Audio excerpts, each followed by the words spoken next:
तो क्या ये जो मिडिल एज का जो इतिहास था अब इसको विस्मृत कर दिया जाएगा, पाठ्यक्रमों से इरेज कर दिया जाएगा? अब नया इतिहास, या तो आप एंशियंट एरा का इतिहास पढ़ेंगे या मॉडर्न एरा में मोदी इतिहास पढ़ेंगे। क्योंकि ये इंडियन हिस्ट्री के अंदर एक वो टर्निंग पॉइंट है जहां से कि India is making it's presence felt all over the world. ये इंडिया ही की अप्रोच है। हमको दूसरा कोई कंट्री बता दीजिए आज तक अपने इतिहास के अंदर, आज से 200 साल 500 साल बाद जब लिखा जाएगा इंडिया का इतिहास, तो इसका जिक्र जरूर होगा।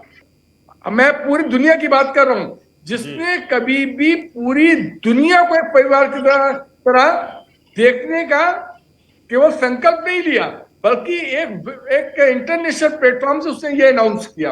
हो सकता है दूसरे रिलीजन्स के अंदर भी ऐसी बात हो, पर किसी भी हेड ऑफ द स्टेट ने पूरी दुनिया के आज तक विश्व को एक परिवार के तरीके से देखने की औपचारिक घोषणा नहीं करी, पर हिंदुस्तान ने करा। और एक ही फ्यूचर, यानी कि हम जितने लोग हैं सबका फ्यूचर, सारे विश्व के समस्त देशों का, विश्व के समस्त देशवासियों का एक ही भविष्य है। अच्छा रवि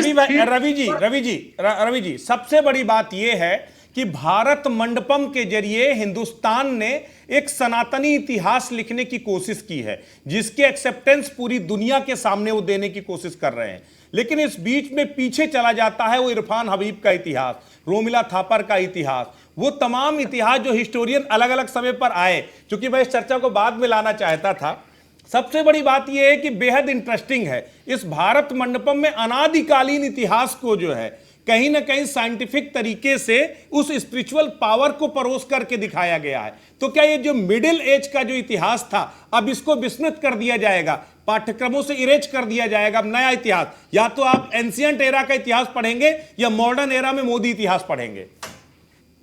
नहीं, देखिए यहाँ पर एक बड़ी मजेदार बात है कि बहुत कम लोग इस बात को समझ पाते हैं कि इतिहासकारों की भी एक सीमाएं होती है जी।